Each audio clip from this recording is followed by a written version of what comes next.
Selamat jumpa para sahabat. Sekarang kita telah berada di Pantai Indah Kapuk 2, PIK 2, yang berada di Jakarta Utara, atau tepatnya di Tangerang wilayahnya sebenarnya.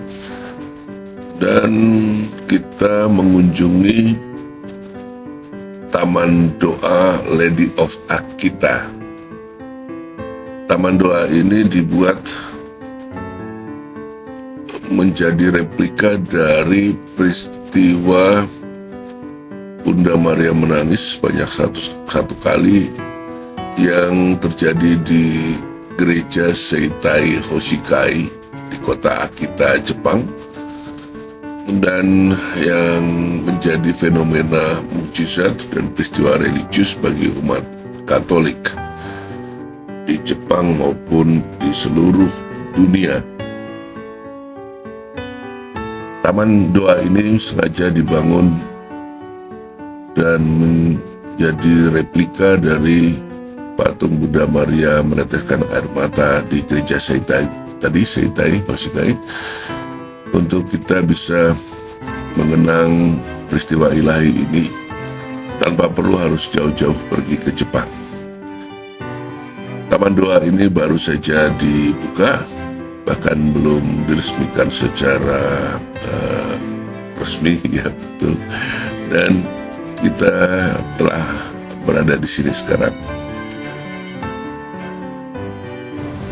Di sini kita akan menjumpai, kita bisa menemui ada 3 bagian utama. Yang pertama adalah Our Lady of Akita Chapel, di kapel Bunda Maria dari Akita. Kemudian juga ada The Garden of Lamp, kita bisa jalan salib di sini, serta The Garden of Mary. Wah, ini adalah betul-betul taman yang indah karena dikelilingi oleh telaga, The Garden of Mary. Di samping itu nanti juga kita akan menjumpai patung Santo Yosef berbaring. Nah, ini sekarang kita berada di patung Santo Yosef berbaring.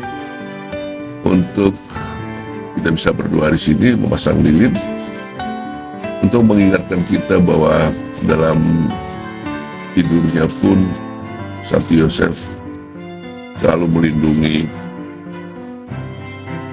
Bunda Maria dan juga Tuhan Yesus tentunya waktu masih kecil, masih bayi. Patung Santo Yosef tidur ini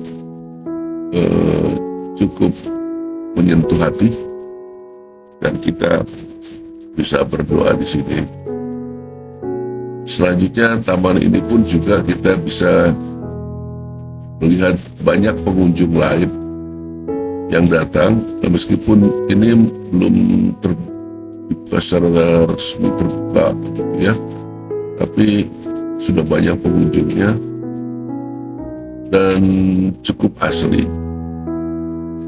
walaupun pepohonan juga belum tumbuh rindang, ya, karena memang baru, tapi cukup indah. Ada petunjuk arah, ya. Masuk di sini ada juga workshop, ada toko souvenir dan restoran juga, samping 3 taman tadi. Sekarang kita berada tepat di depan gereja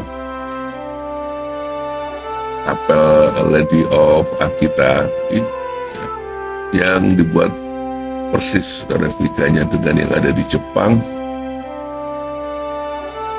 Baik, kita akan memasuki kapel atau gereja Our Lady of Akita yang terbuat dari kayu, yang dibuat hanya dalam 3 bulan di Indonesia. Sananya ya tentu saja cukup lama. Dari sini kita harus melepaskan alas kaki.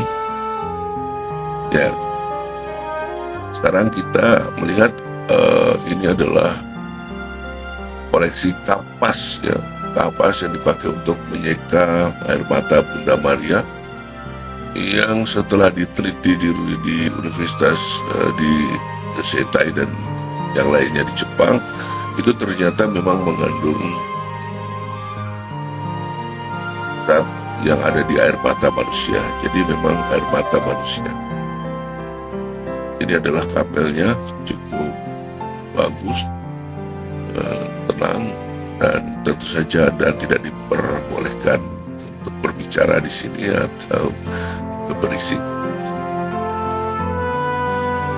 Gereja ini seluruhnya terbuat dari kayu dan dibuat oleh para pengrajin dari Jepara. Menurut bentuk aslinya yang ada di Seitei Hoshikai ya kita. Bedanya tentu saja di sini ada gongnya ya, dan itu di sebelah kanan bangunan inilah dia. Kita menjumpai Lady of Akita, patung dari Bunda Maria yang menjadi replika yang bentuknya persis dari Bunda Maria di Jepang yang meneteskan air mata. Sampingnya adalah patung Santo Yosef. Perlu diketahui bahwa patung ini dibuat oleh ahli pemahat dari Jepang tentu saja, yang ikut membuat patung aslinya. Demikian yang kita dapatkan informasinya. Dan di sini Anda dapat berdoa. Suasananya sangat khusyuk, ya, tetapi Anda tidak diperbolehkan menyentuh patung. Jadi supaya tidak tercemar patungnya. Di sebelah kiri bangunan gereja kita akan menjumpai patung lainnya, tetapi sebelumnya kita bisa melihat ada tangga di sebelah kanan ini, ya.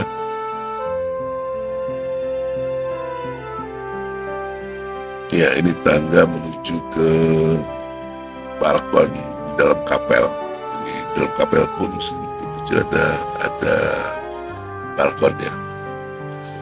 Sekarang kita akan menjumpai patung dari Santo Antonius dari Padua dan Santo Peregrinus, dan ada gambar Tuhan Yesus serta Santo Antonius dari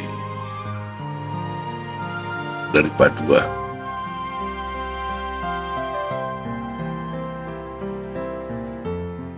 Ya,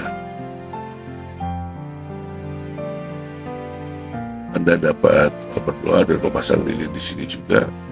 Dan jangan lupa ada kotak persembahan kasih di sini. Dan bisa donasi agar tentu saja kelangsungan perawatan dan keberadaan Taman Doa ini tetap bisa langgeng.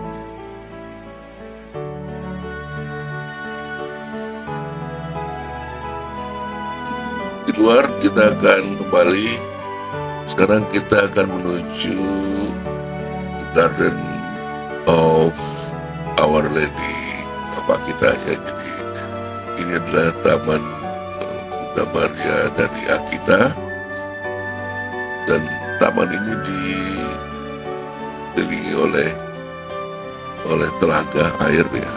Jadi sejuk, enak duduk di sini. Dan ini adalah replika tapi dibuat dari batu yang dibuat oleh pemahat asli dari Muntilan. Jadi dibuat oleh pemahat batu dari Muntilan.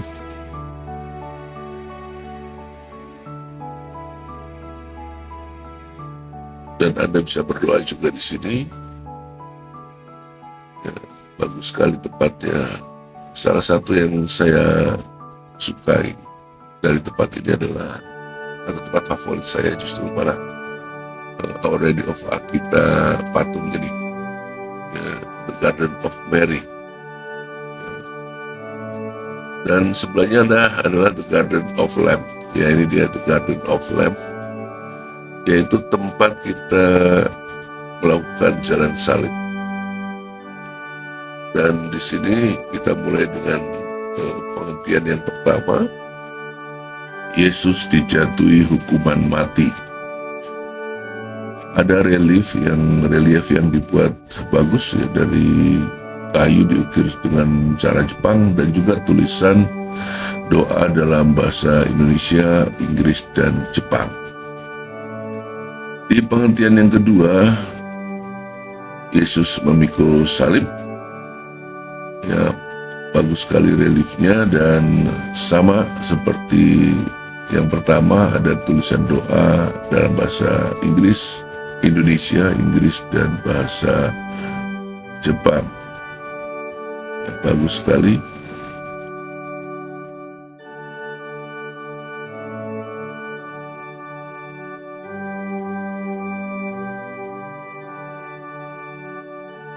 Nah, kita sekarang berada di penghentian ketiga. Nah, di sini Yesus jatuh untuk yang pertama kalinya. Reliefnya sangat impresif ya, sangat merasuk perasaan menurut saya. Dan dengan doa yang sama dalam 3 bahasa. Sekarang penghentian yang keempat, Yesus bertemu dengan ibunya. Saya suka nggak tahan melihat peristiwa ini. Dengan tabahnya sang ibu menatap Yesus yang sedang memanggul salib. Sungguh peristiwa yang memilukan. Ya, dan itulah sebabnya kita harus berdoa, minta pengampunannya. Di sini di peristiwa yang kelima, Yesus ditolong oleh Simon dari Kirene. Simon dari Kirene ini tentu saja pertolongannya memberikan kelegaan yang cukup bagi Tuhan Yesus. Dan semoga dia mendapatkan tempat yang baik di sana. Surga tentu saja bersama Bapa.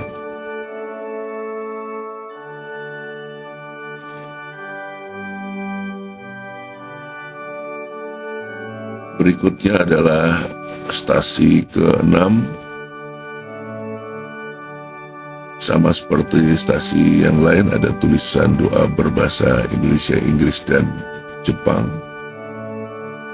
Di sini Tuhan Yesus bertemu dengan Veronica yang mengelap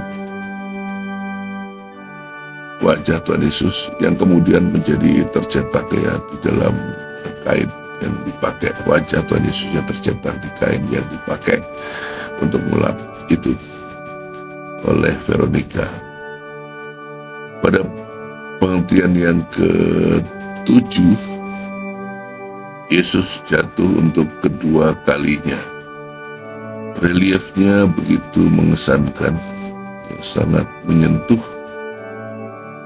dan seperti penghentian yang lain, di bawahnya ada doa yang ditulis dalam bahasa Indonesia, Inggris, dan Jepang.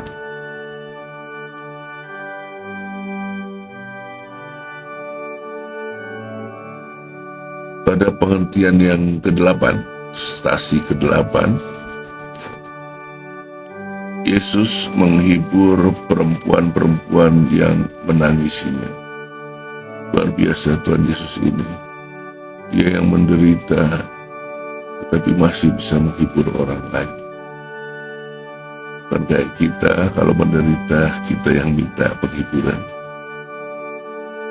Tuhan, buatlah kami bisa seperti Engkau. Tidak gampang mengeluh, tidak gampang menggerutu. Penghentian ke-9,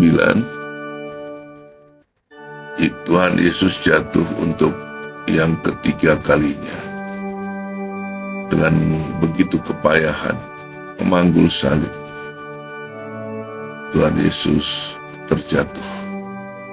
Tentara Romawinya khas Jepang ya, jadi tidak pakai topi Romawi seperti yang biasa kita lihat. Pada penghentian yang ke-10, pakaian Yesus dilepaskan. Ya, kita tahu kemudian pakaian ini diuji oleh para tentara prajurit Romawi. Mereka perebutkan karena pakaian itu tidak bisa dibagi, digunting, tidak ada jahitannya, utuh. Pada penghentian yang ke-11, Yesus disalibkan. Ya, tentu saja ini adalah puncak dari peristiwa penyaliban ini, ketika Tuhan Yesus disalibkan. Tragis sekali memang, tetapi itu adalah sarana untuk mengalahkan maut. Pada peristiwa yang ke-12, Yesus wafat di kayu salib.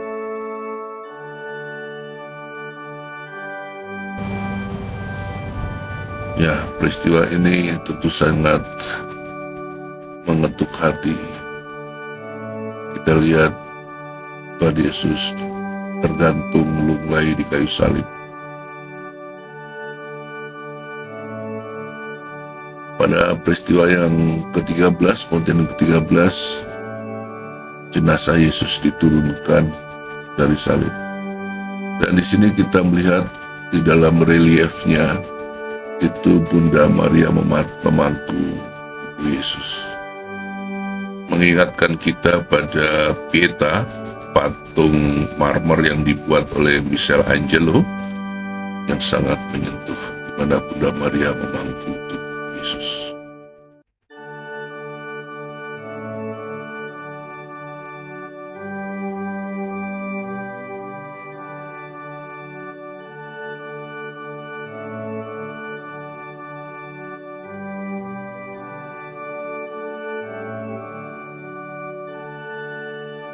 Pada pengertian ke-14 agak berbeda karena dibuat cungkup atau di dalam bangunan, yang di dalam bangunan itu dibuat gua. Di mulut gua itu atau dalam gua itu dibuat relief Yesus dimakamkan. Ini tentu saja sangat sendu ya, kalau kita betul-betul berada dalam ruangan ini. Kita bisa turut merasakan kepedihan.